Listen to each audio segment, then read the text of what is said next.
Good afternoon, everybody. Happy Thursday. I have one thing at the top, and then we're happy to dive right into your questions. We are aware that Iranian authorities may imminently execute Majid Kazemi and Saleh Mir Hashemi and Saeed Yaqoubi in connection with their participation in protests in Iran. We join the people of Iran and the international community in calling on Iran to not carry out these executions. The execution of these men, after what have been widely regarded as sham trials, would be an affront to human rights and basic dignity in Iran and everywhere.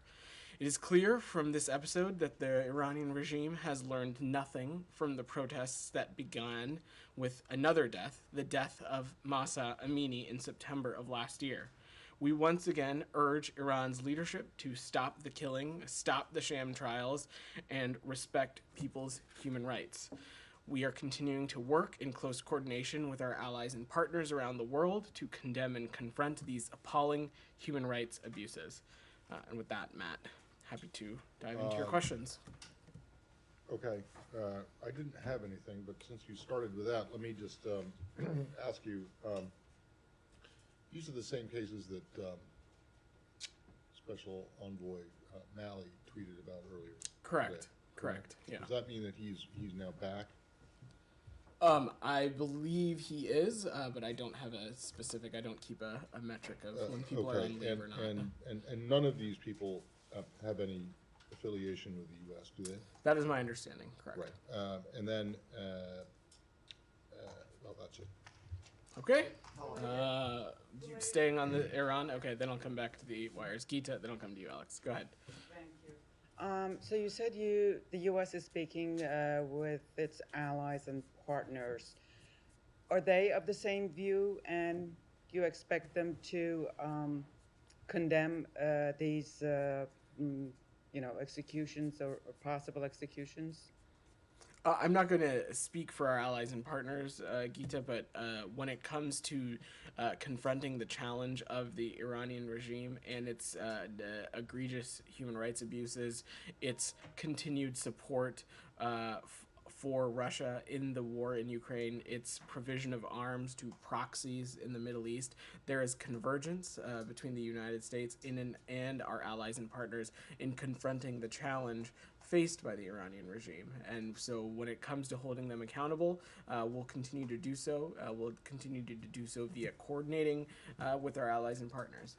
So on a related topic, about the prescription of the IRGC as a terrorist organization, Iranians inside and outside the country have started a campaign long ago about trying to convince the UK government to do so.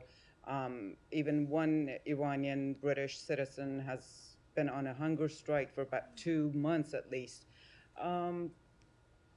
Yes, a couple of days ago you were asked whether what you think if the U.S. has been talking to the U.K. about this. You said that it's a sovereign decision, yes, but at the same time, you have repeatedly said, excuse me, that just like now, that the U.S.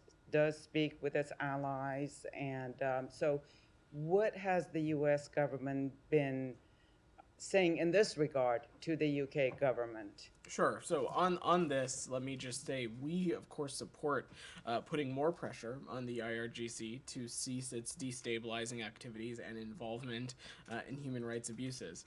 It is, of course, up to each country or up to blocks of countries to determine what action is applicable under their own various legal authorities and what's, of course, in their own interest. And as you know, we've applauded the EU and the UK's recent designations of IRGC officials and entities for their involvement in not just human rights abuses, but of course the transfer of UAVs to Russia that Russia has since used to target Ukraine's critical infrastructure and kill Ukrainian citizens. Our viewpoint on this has been quite clear. Our position on the IRGC is that we've designated them a foreign terrorist organization, and they are subject to more U.S. sanctions than perhaps any other entity on the planet. And so when it comes to continuing to hold the Iranian regime, including the IRGC, accountable, we'll continue to coordinate and work closely with our allies and partners in doing so.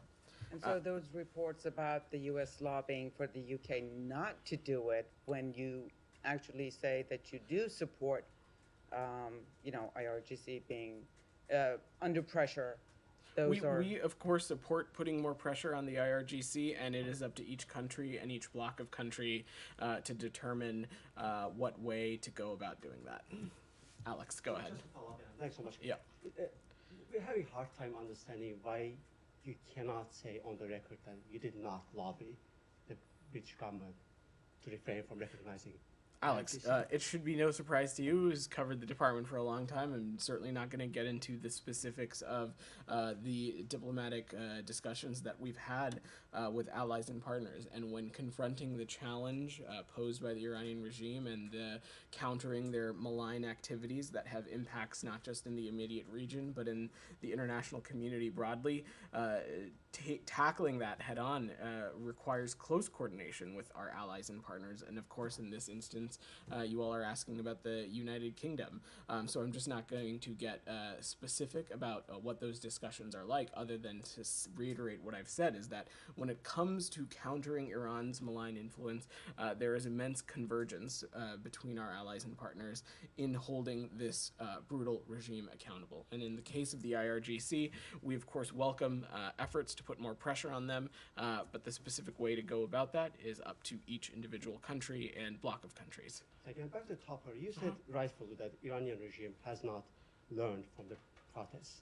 One thing they have learned, it looks like, that they can get away with it. They can murder.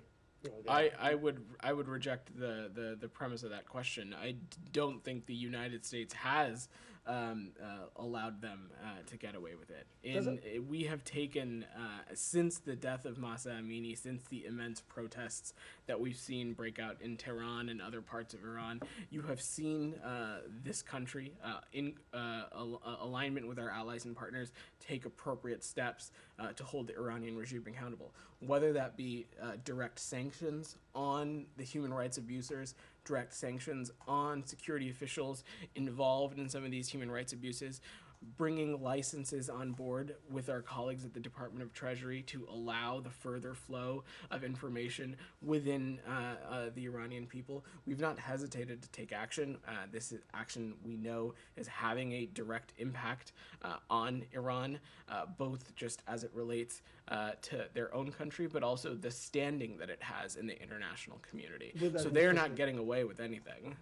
Will the administration sanction Iranian discipline leader for this very action? Again, Alex, I've never been in a place to give you a list of things that we will or will not do when it comes to holding people accountable. We continue to have tools at our disposal to hold the Iranian regime accountable, and we've used those tools, and we've used them quite regularly. If you look dating back to the fall of last year, just the regular clip of which we have announced designations relating to the Iranian regime, we've done so regularly, consistently, and in close coordination with our allies and partners. My last one on this, just to follow up, you mentioned the tools. My last question on that, I promise. Sure. You're probably aware of the Mahsa Act is being considered on the Hill, which will allow the administration to sanction high-ranking Iranian officials. Does the administration support that legislative? Alex, I'm just not going to get into something that is pending legislation that's still being discussed in Congress. Saeed, go ahead. To clarify something Yeah. that you just said. You said that you have that the Iranian Revolutionary Guard has been.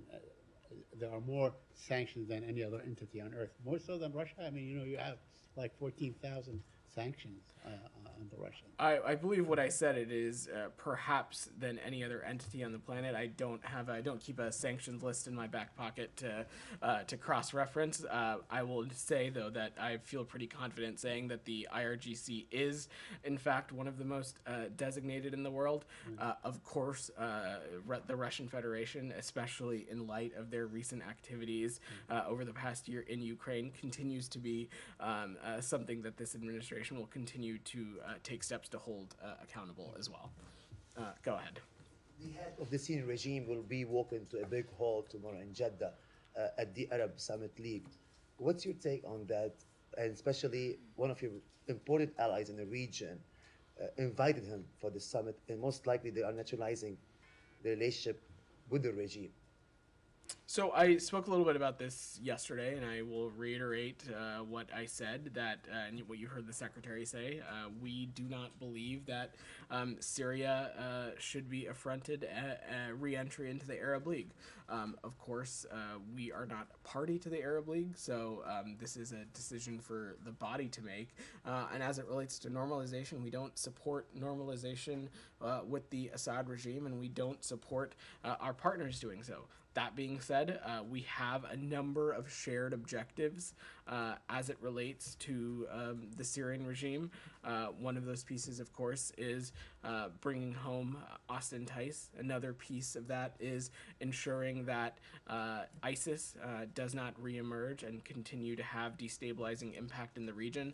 Another piece of that is ensuring that we can counter the illicit Captagon trade in Syria. These are all objectives we know are shared by our partners in the Arab world, and while we might disagree in the ways about going to get there, we know and we hope that our Arab partners will use these avenues to raise these directly with the Syrian regime. So it is okay for the US administration or top officials to meet secretly with Syrians in Oman, like the last meeting, to talk about Austin ties. That's appropriate, right? You heard me say from here yesterday that the U.S. is willing to engage with anyone who can help secure the progress toward the release of U.S. nationals. Even US officials themselves to meet with Syrian delegations. I think I'm very clear in what I'm saying. All right, Leon, you had your hand up. I looked.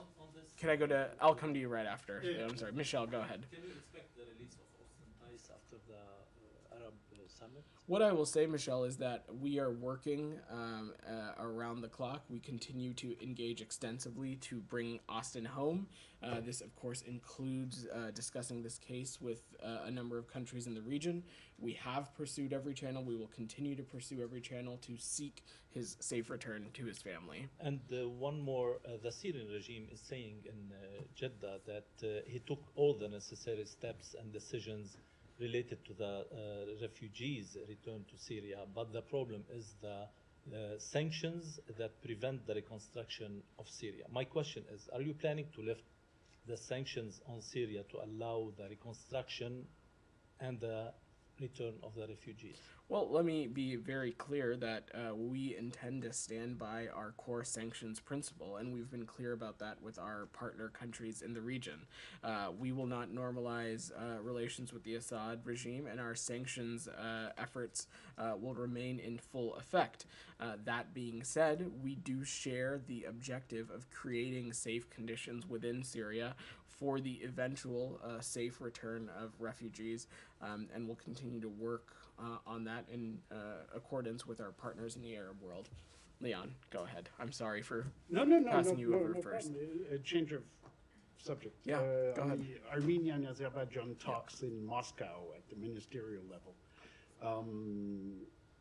So the two ministers were here not so long ago, about 10 days ago, 2 weeks ago. There was progress made, but there was obviously no conclusion to those talks, and so now they're ongoing in Moscow, and Moscow has invited the two leaders to Moscow in end of May, I think.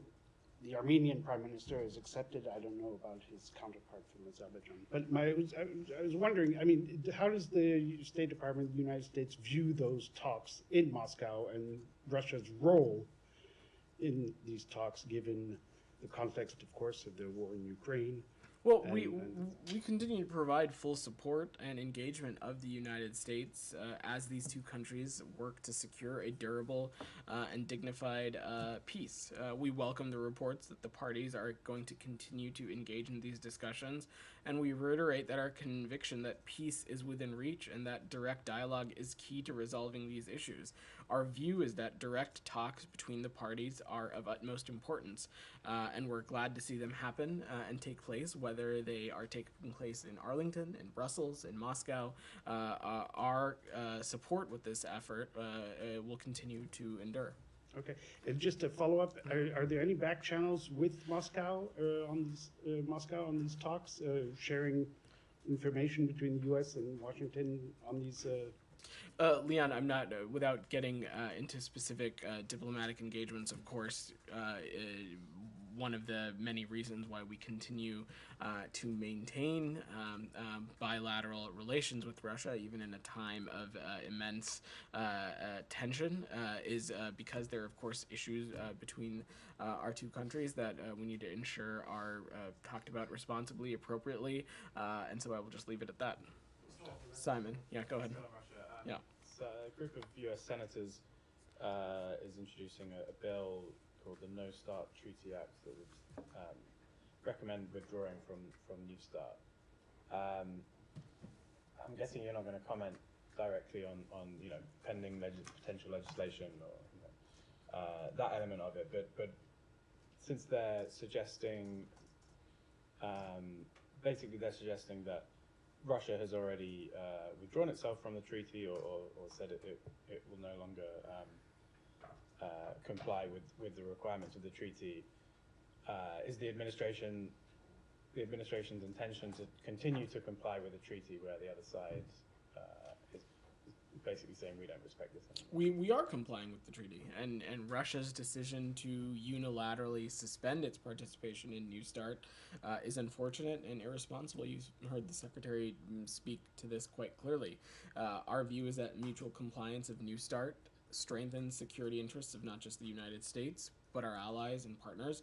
It strengthens the security interests of Russia and the rest of the world as well, and that's why we are continuing to work to preserve the treaty. I've not seen this legislation, so I, of course, am not going to comment on it, but we think the world is better off when both of our countries are in compliance of New START. And is it still your view that the Russians are in compliance in terms of the limits of the treaty rather than other aspects of the treaty, but in terms of the limits it actually puts on?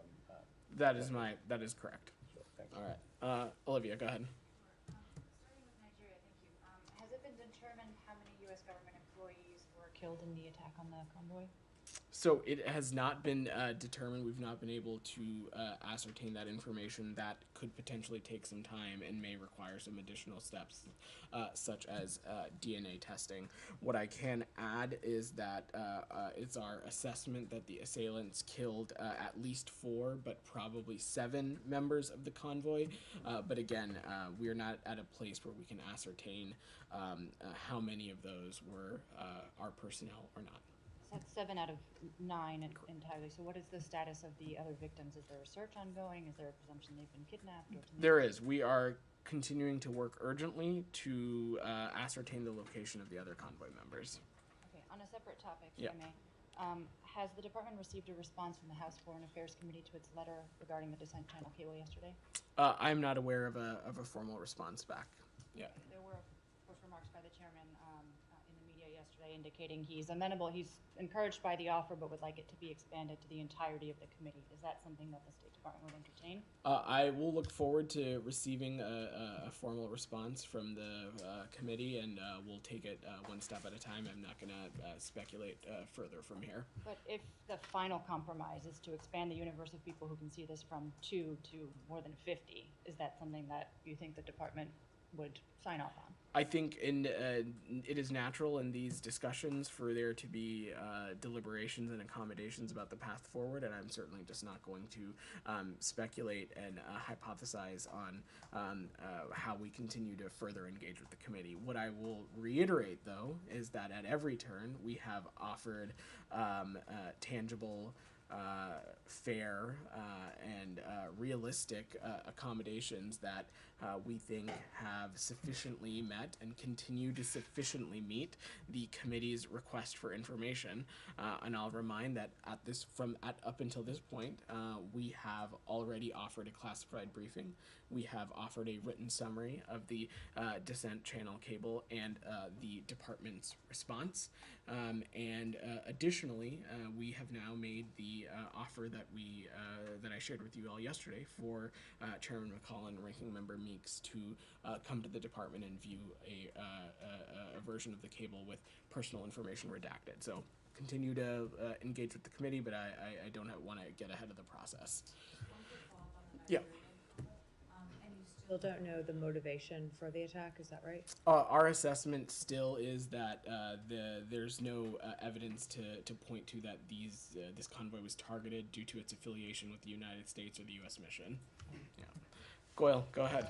Thank you. Answer two questions, please. One on India and one Pakistan. Sure. As far as the recently released religious report, it is talk of the town in India in the media and also government. The foreign minister is saying that this was a propaganda against India by some groups in the U.S. or outside, which have or has not been properly investigated by the State Department. And what the minister is saying that India is a rule of law and freedom of religion and worship of law and all that like in the U.S. But at the same time, Mr. Sudhir Chaudhary of the Aaj Tak TV channel, he highlighted the report in a very vigorous way, and he's saying that Hindus or BJP was named in the report many times, or maybe more than 100 times. But PFI, which is a Muslim organization who has killed so many people in India, only one time, and they receive funding from the NGOs and anti-India groups or ISI or among others. Yeah. What he said that what kind of message that State Department or US is sending to India or the people of India. I'm going to jump in, Goyle, because I when think Prime I Minister have comes. a sense of where you're going with this. Let me say broadly that we carefully monitor the religious freedom situation in any country, and we encourage each government to uphold its commitments to protect religious freedom, to protect human rights for all, and officials from the Secretary and the President on down engage regularly on steps to that they can take and engage with their counterparts on to advance religious freedom and human rights. Again, we strongly oppose laws and actions around the world that impede the ability of any individuals to practice a faith, choose their faith, participate in religion in any which way. Second on Pakistan, Sure. sir, I'm sure you must be watching, or State Department must be watching what's going on in Pakistan right now. Imran Khan, he has been called that he is a traitor and he should be put to death by the National Assembly in Pakistan. And now all the action is in Lahore, where Imran Khan is there, police and military and all that.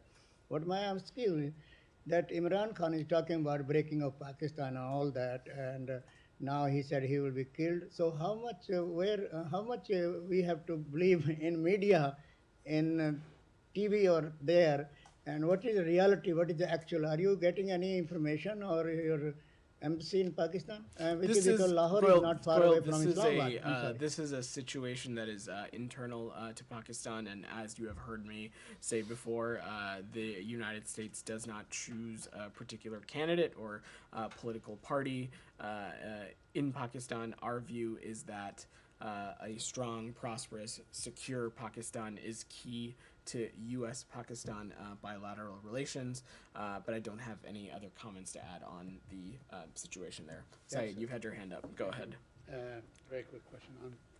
The Israeli newspaper Haaretz reported that the Israeli finance minister Smotrich has asked to prepare for 500,000 more settlers in the West Bank and the settlements and illegal outposts. And I know the position of this administration on settlement, but what measures are you willing to take to deter or to dissuade him from pursuing this?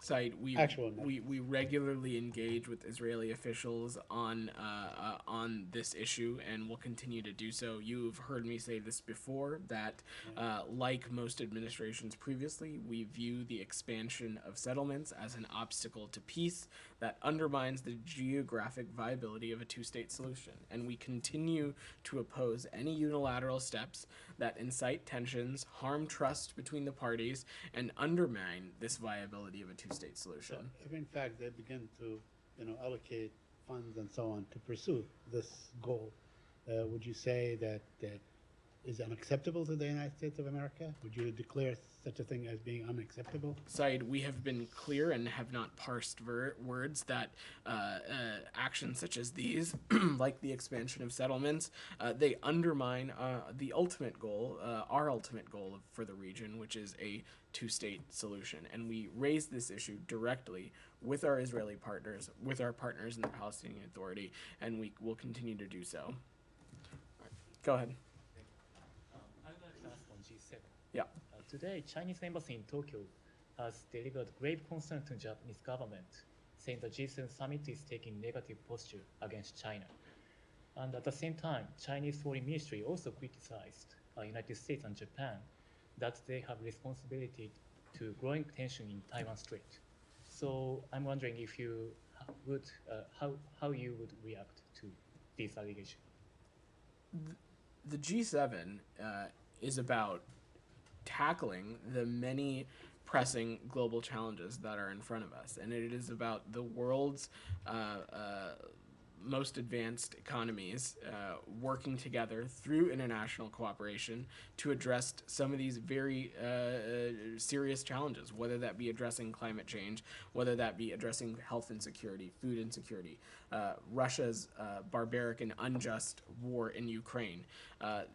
The G7 is not about one country or another. It is about what these collective economies can do as a whole in partnership for the world, for the international community. And that is what you are going to see President Biden, Secretary Blinken, and other leaders who are there right now reiterate in their engagements while in Hiroshima. Alex, go ahead. Two topics. Let me get your reaction quickly to Russia's freezing Finnish embassy's bank accounts in response to what is called unfriendly actions of the West. I've not seen those reports, so I don't have any assessment to offer. Broadly, though, Russia should make sure that it obliges with appropriate auspices under the Vienna Convention as it relates to whatever engagements that they have with this particular diplomatic facility. But I'm not gonna. I'm not aware of this, so I don't have anything else to offer. Thanks so much. Back to Karabakh, if you don't mind. Not to beat around the bush. I'm just curious, how confident are you that the Moscow process will serve in terms of carrying out the peace process till the desirable outcome? We talk about different format, different, mediator. Do you have any concern that, given Russian officials? I'm just not going to prescribe or hypothesize or speculate from here, Alex. Our view is that the countries, that peace between the countries is possible, and the U.S. continues to welcome and work towards a durable and dignified peace in this case. And don't know that's. I'm going to go to Leon now. Just one clarification, because this question was asked previously. Ambassador Licker was on the record last fall saying that he tried to reach out to his Russian colleagues, and they did not return his call. I'm just wondering if Special Advisor Bono has done the same, and where is he these days since the end of Washington? He continues to be deeply engaged in this issue, as you know, Alex. I don't have specific diplomatic calls to reach out, but again, I'll reiterate that we found the talks that we hosted in early May as constructive. The parties themselves agreed to certain terms and believe have a better understanding of each other's points of view. And we continue to welcome the continued dialogue on this. Leon. Yeah, I was wondering if you had any concerns about the summit that's taking place today and tomorrow, I think, in China with the 5 Central Asian republics. There's a big push, obviously, by China to create ties with these 5 republics, which are moving a little bit away from Moscow, given the war in Ukraine and all that. I know, obviously, the secretary was there not so long ago in these 2 of these republics, but should the U.S. be concerned about this summit, and should you be doing it a little bit more in terms of trying to reel in these 5 ex-Soviet republics? Leon, we've been doing a lot. I will let the PRC and the C5 countries speak to their own engagements. These are sovereign decisions for them to undertake on their own, but we strive to be a reliable and steadfast partner to countries in Central Asia. As you so noted, Secretary Blinken in Astana in, I think it was March, had the opportunity to convene a C5 ministerial. That was, at that point, his fourth engagement with the C5 in 2 years. He previously had the opportunity to host the C5 on the margins of UNGA High Level Week, as well as hosting a virtual convening in the early months of 2021. We look forward to continuing to collaborate with Central Asian partners on a number of bilateral issues, whether that be strengthening our cooperation in the energy sector. There is, of course, a security nexus given their proximity in certain regions of the world, as well as deepening our important people-to-people ties, as well as deepening important trade relationships as well. I will also note that when Secretary Blinken was in Astana and Uzbekistan earlier in this year, we were happy to launch $45 million of U.S.-funded economic resilience initiative in Central Asia to diversify some of these many issues that I was talking about. Central Asia's trade routes, expand investment in the region, increase employment opportunities. So our engagement with Central Asia continues to be robust. The examples I have given are just from what the Secretary has done, but others in this department continue to be deeply engaged, yes, as does the Secretary. That's what I mean. You just said $45 million compared to a lot more money being engaged by China on the Silk Route and things like that. And this is a summit, obviously, at the leaders level. The Chinese leader has pinned it as a new era, new opening. So are you? Question is, are you concerned about that? And do you have to step it up? We are very confident about the engagement and the inroads that we continue to make in Central Asia, specifically through the C5, and we look forward to continuing to engage with the region. Simon, go ahead. I wanted to move to the Pacific Islands, because Sure.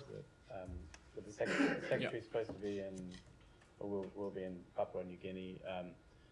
The last couple of days, there have been announcements of that you guys have agreed to renew these Compact of Free Association agreements with Micronesia and now Palau. We believe the Marshall Islands is the outstanding one that you're trying to get agreed. I wonder if you could sort of explain what's the sticking point there. Why haven't you been able to get an agreement with the Marshall Islands so far? And do you think you can get that agreed so that something can be signed when the Secretary is there?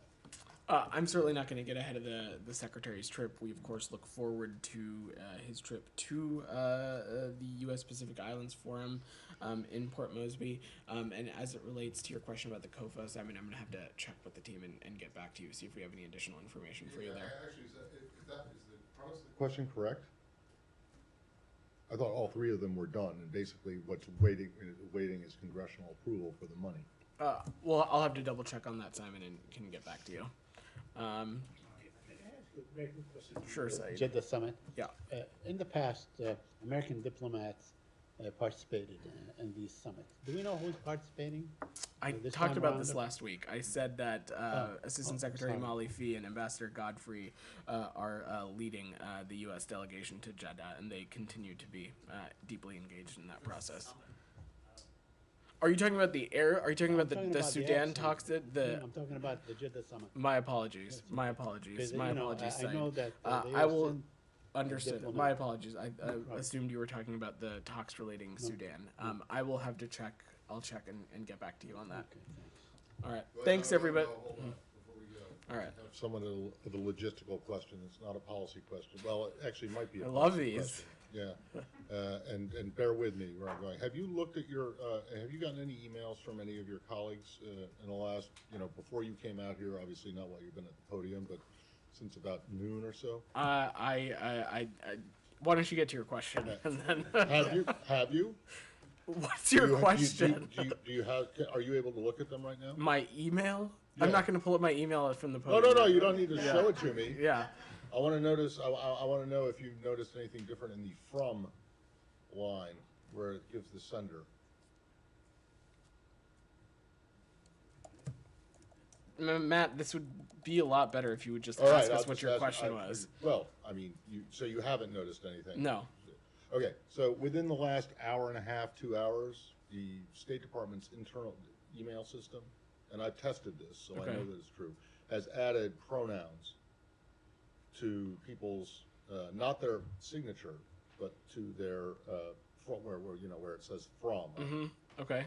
So it will say him, he, his, or her, her, Yeah. she, hers. Why? This is not an optional thing. This is something that has been just arbitrarily imposed. And I understand that people could have their pronouns attached if they wanted them to a signature before, but this is not something that anyone has a choice about. And so I'm just wondering why and who made this decision. Well, Matt, I have not seen this phenomenon for myself. Okay, well, I have, and I'll show it to you And as soon is as we it get- just to ask you a question? Is it just for internal State Department people Obviously when they're not, emailing because out? I tested it. So I got if an you email send from an someone email- in this building, and whereas before it did not have any of these pronouns attached to the sender's name, it now does. And I've also been told from other people that many of them, or at least Well, when you 2 or send 3 it, does it have the? I'll show it to you Okay. in a second. Well, what I will if just you don't say- know anything about this, then that's fine. Yeah. Can you look into it? Because I'd like I'm to happy. know why. I'm happy to look into it. What Why I will this would just not be an optional thing for people to do. But the problem is that a lot of them, or at least some of them so far as I've been able to tell, are wrong. They're giving the wrong pronoun. So men are being identified as women and women as men, and this has nothing to do with whatever transgender I have or not seen- anything like that. But it's ridiculous. This phenomenon has not made its way to my Outlook, I- but I'm happy to check I've on this just for told you about it, so can you broadly can you though, get an Matt. explanation and Broadly find though, out? Matt. Of course, the ability for I don't individuals have a problem to with doing it, and if people want to have their their whatever pronoun on attached to it is fine, but it should be a choice, right? Not something that is the State Department imposes on people, thank you, Matt. especially if it's wrong. I will look into this. I'm not aware. Thanks, everybody. Happy Thursday.